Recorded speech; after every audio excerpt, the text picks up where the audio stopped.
Hey, what's up guys, it's Liam or Weagle on your Overwatch, back with a new video. Today I'll be doing a Genji guide, specifically how to use his shurikens and get the most DPS out of this flanking character. I'm going to be going through the exact numbers that he does with these shurikens and also how you can hit more of them and get more potential out of this character. If I do miss anything though, be sure to let me know in the comment section down below, and don't forget to drop a subscribe if you enjoyed.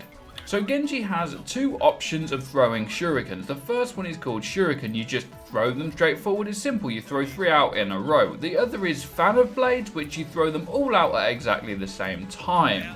Before I go further into that though, I want to let you know that each shuriken, not all 3, just one single shuriken, does 28 damage to the body and 56 to the head. These values are slightly lower against armor, but there's not a huge difference. And something to note, his damage doesn't drop off over range, just like any projectile in the game.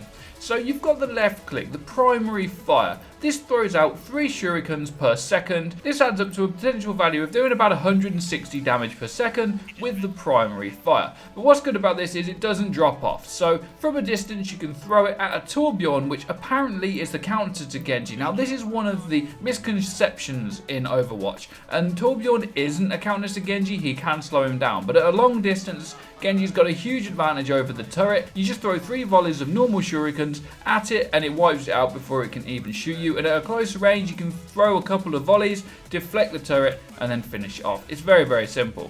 But getting back into it, you can do around 160 DPS with that, but it's very hard to aim. The right click, however, fan of blades, can actually do over 300 damage per second if you can hit them all in the head. With that out of the way, let's talk about how to use them. The left click can be very difficult to use, and no player in the world can always hit all of their shots in the head on any target. It's just not possible.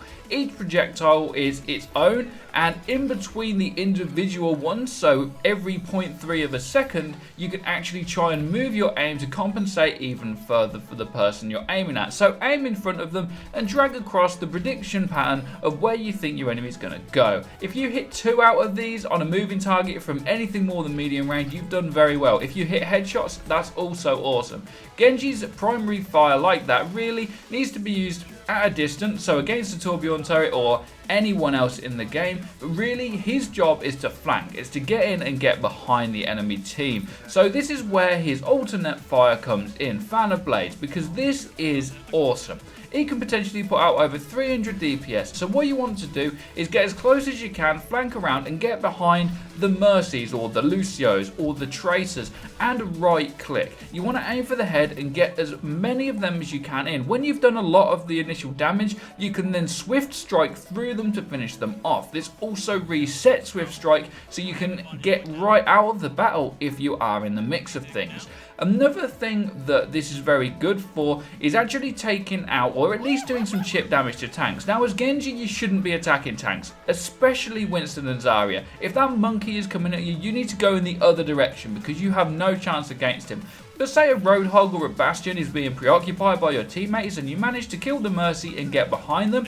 If you're just throwing a few right clicks, because they have such a big hitbox, you don't even have to be that close. A few seconds later or 4 seconds later with a few headshots in there, you may have put out 300-400 damage as Genji, which turns him into that DPS character that he can be occasionally.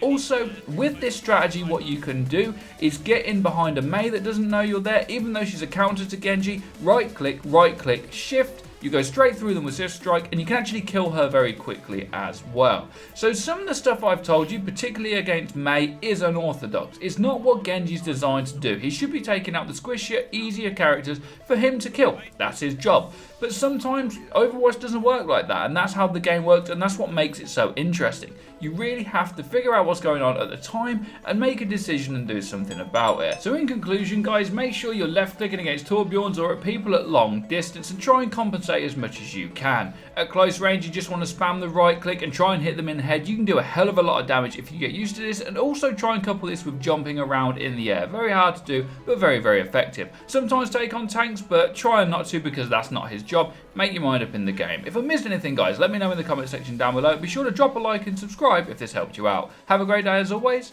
Take care and peace.